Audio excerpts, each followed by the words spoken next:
यदा यदा हि धर्मस्य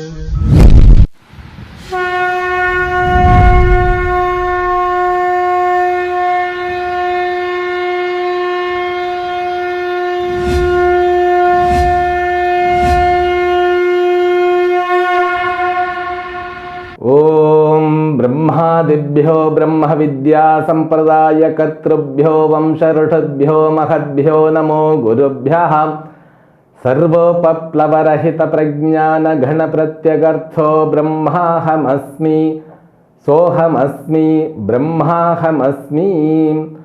ओम प्रपन्न पारिजाताय तोत्र वेत्रैकपाणये ज्ञानमुद्राय कृष्णाय गीतामृतदुहे नमः।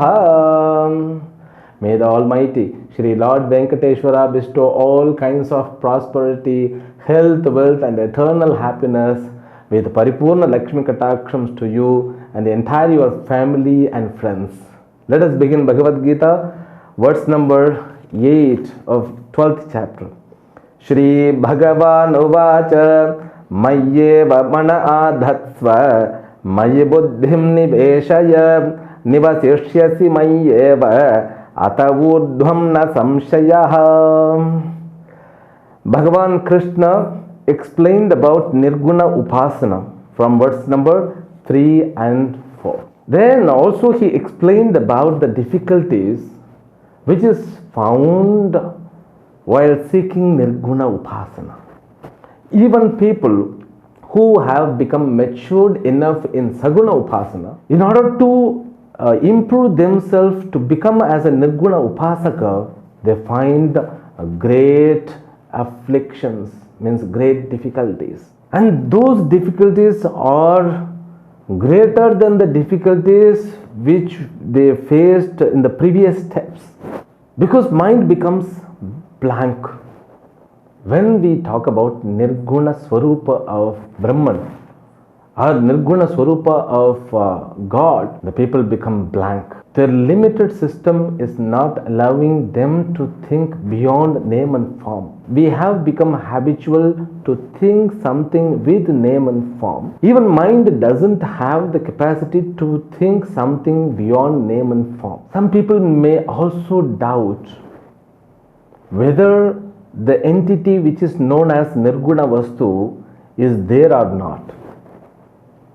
Therefore, they are just being comfortable with Saguna Upasana. What exactly the Nirguna Upasana? This Nirguna Swarupa of God alone explained in the Upanishads. In all the Upanishads, it is given as a supreme knowledge. If we are not eligible for that, we cannot understand.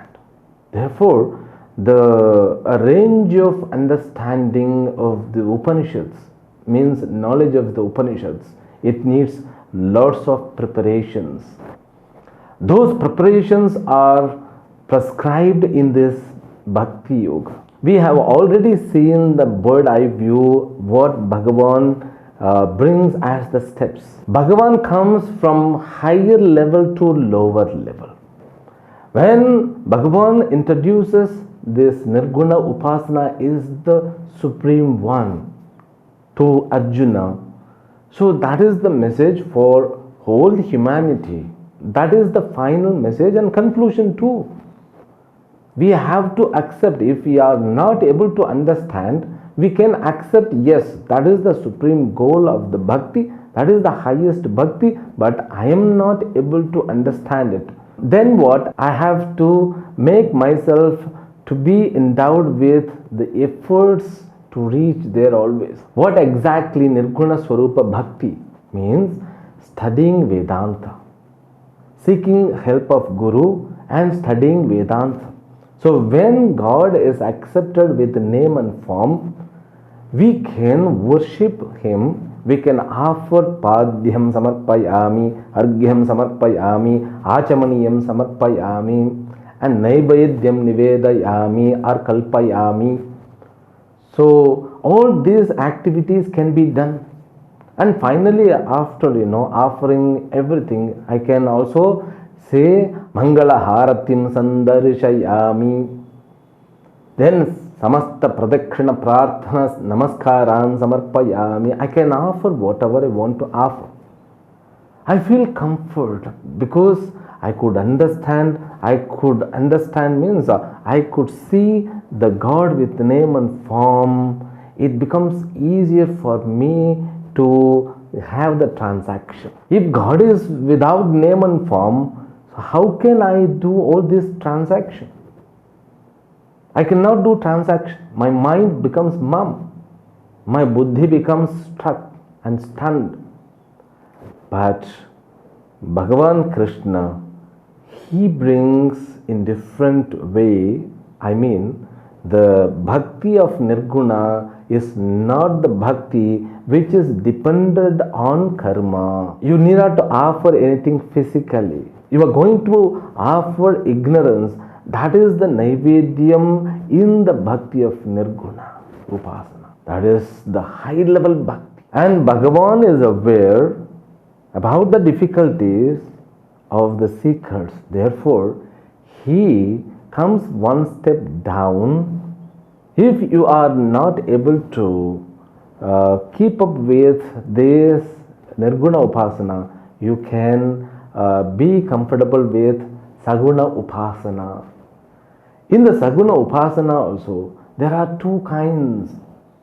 One is called Vishwarupa Saguna Upasana. Vishwarupa Darshanam also it's considered as a Saguna Rupa alone. Whatever the forms are available, accepting them as the God, then we can also worship.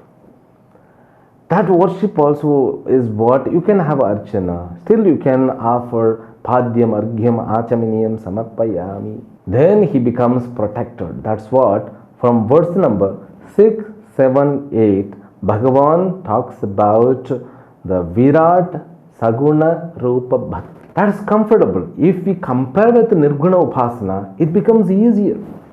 This Saguna Upasana, which you feel comfort, but there are people, they find it difficult even with this Saguna Upasana, which is Virat Bhakti, because it requires the mind which is expanded, the mind which can accommodate everything without raga and dvesha. The mind has to be matured enough, it should balance the raga dvesha. The person who should have conquered his own likes and dislikes. For him alone, this Vishwarupa Darshana Saguna Upasana is possible. Otherwise, it is not possible. Then, again, Bhagavan comes one step furthermore down for Ekarupa Bhakti. That Ekarupa Bhakti alone, he describes in the verse number 9. In the verse number 8, he concludes the Virat Bhakti, Mayeva Mana Adhatsva. Oh Arjuna, establish your mind in me, the me who is nothing but Vishwarupa. So I am the Vishwarupa Ishvaraha. Mayi buddhim niveshaya.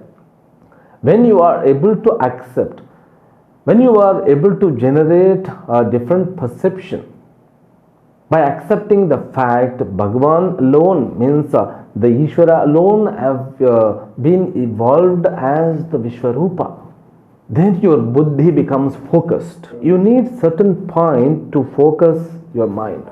You need to have completely focused mind for Virat Bhakti, because Virat Bhakti means so everything is nothing but Bhagavan. Then you may find it difficult to focus at one point. If you are not matured enough, you cannot even keep up with this Bhakti. Then you should go one step down to Ekarupa Bhakti, accepting Bhagavan with one form. Then you will be comfortable to focus in that one form. That's what is given in the verse number 9. Let us read it. Atha chittam samadhatum shaknoshi mayi sthiram abhyasa yogena tataha mamichhaptum dhananjaya. If you are not able to focus your mind with Virat Rupa Swarupa, then you can adapt Abhyasa Yoga. Bhagavan calls this Ekarupa Bhakti is Abhyasa because Bhakti needs completely focused mind. So that Bhagavan uses in all the places Dhyanam, Dhyanam, Dhyanam.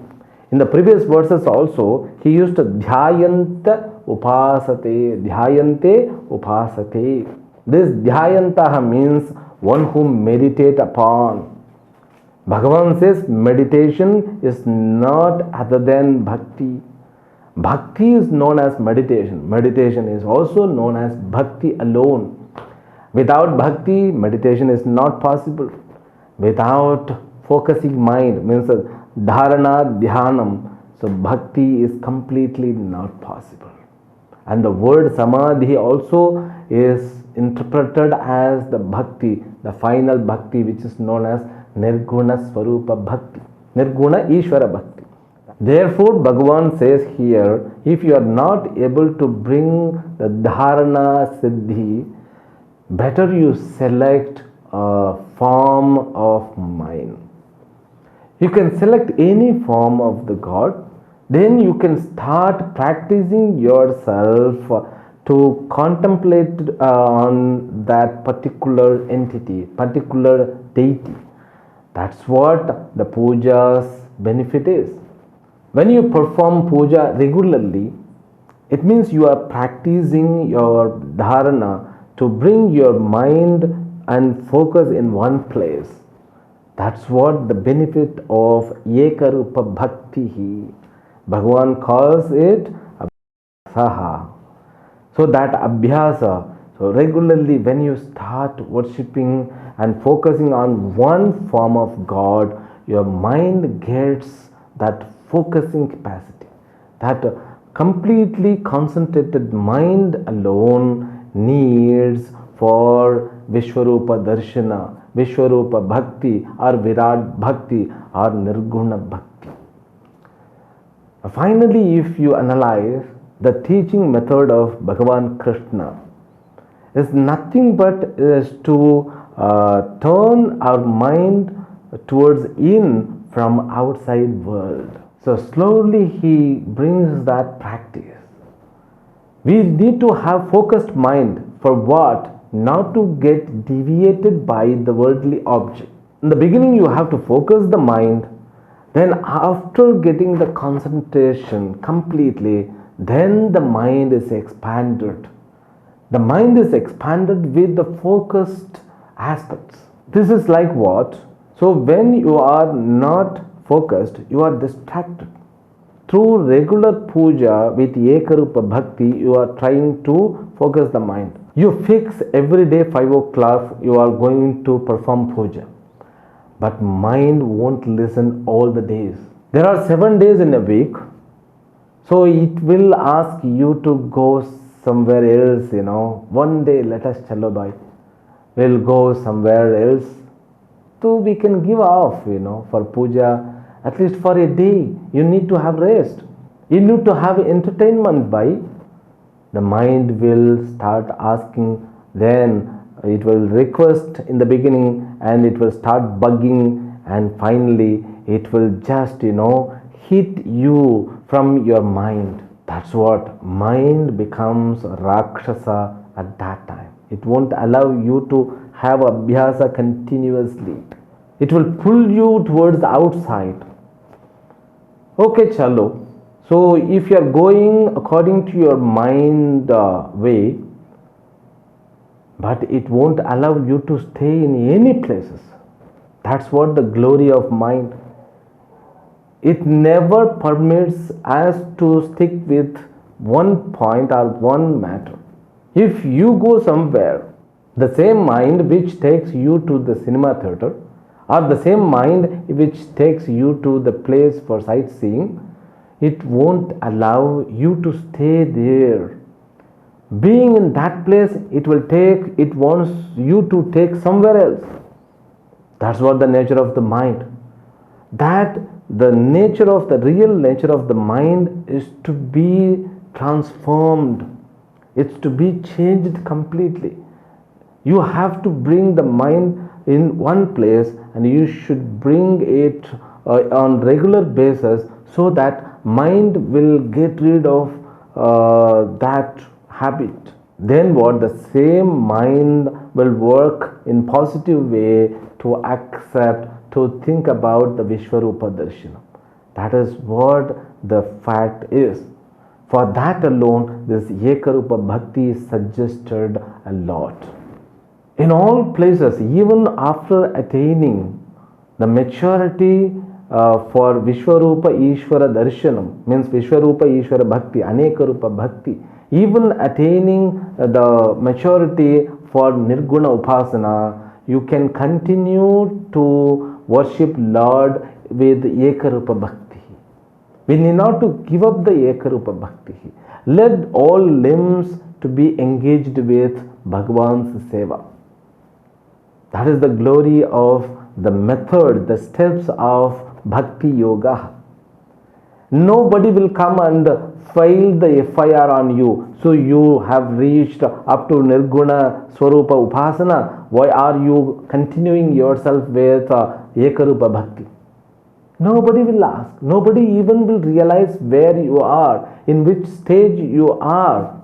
You only can understand where you are. Therefore, this all teaching about Bhakti Yoga, which is the very serious, which is the benefit of all the chapters which we have completed.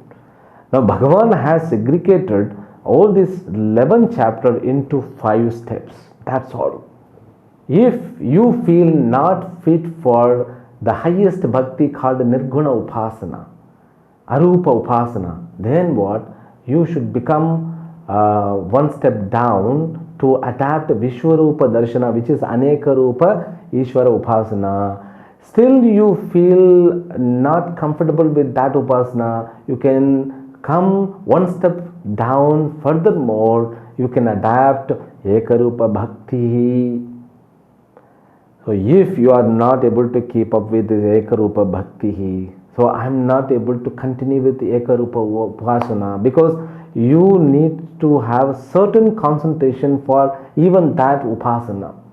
Then Bhagavan said, finally, you have to stick yourself with Karma Yoga.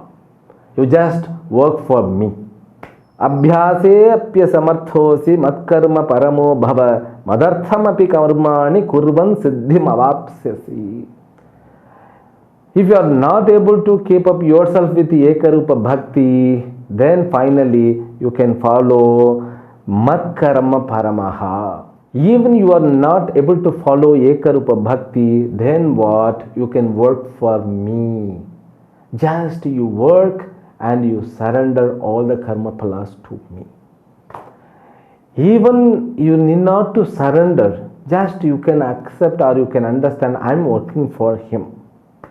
Madarthamapi karmani kurvan siddhim avapsyasi. You can start improving from this level even. You will definitely progress. That's what Bhagavan gives assurance. If one is not able to become befit for this level, then what? Definitely, they have to go to hell. Bhagavan doesn't say that. They have to wait for, janmas. From verse number 10, Bhagavan glorifies Karma Yoga. Madartham karma kuru, mat karma krun mat paramaha. That we have seen already. Mat karma paramo bhava. You become the sevak for me. You become sevak of mine. Just, you continue your life as my soldier. You are working for me. That's all. You don't worry about anything. You need not to sit for a puja. You need not to sit for a study. You need not to sit to contemplate yourself. You don't worry. Wherever mind goes, allow it. But stick with the dharma. Then you keep doing. In the next words, Bhagavan gives more clarity about these things. Athai dadapya shaktosi kartum madhyogam ashritah sarva karma phalatyagam tatah kuru yatatmavan. So Bhagavan specifies a little bit more about Karma Yoga. Now, when you work for me, that also sometimes you feel difficult. Then what? Just after working, because every time when you do something, you may not have that attitude, you may not bring that understanding, I am working for God. No, you may give priority for your ego, ahankar. So, मैं करता हूँ, I am the doer, I do, I perform. So you are practicing your ahankara and mamakara, but still you can offer karma phalas. Bhagavan assures you are on the track. You need not to worry about anything. Just utter 3 times Sarvam Krishnarpanam Astu, Sarvam Krishnarpanam Astu, Sarvam Krishnarpanam Astu, but utter the sentence with complete dedication. Okay? Just sleep, you don't worry. You will be elevated step by steps. You need not to worry for that.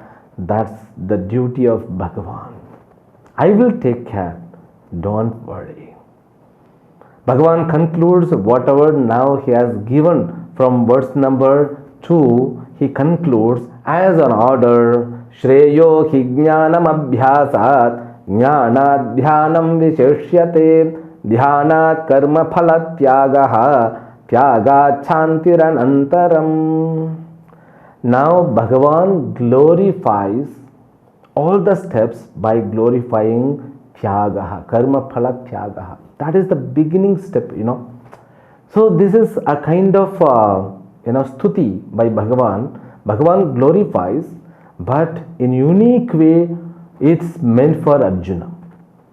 Because Arjuna wants to seek the highest one. Because Arjuna was a great warrior.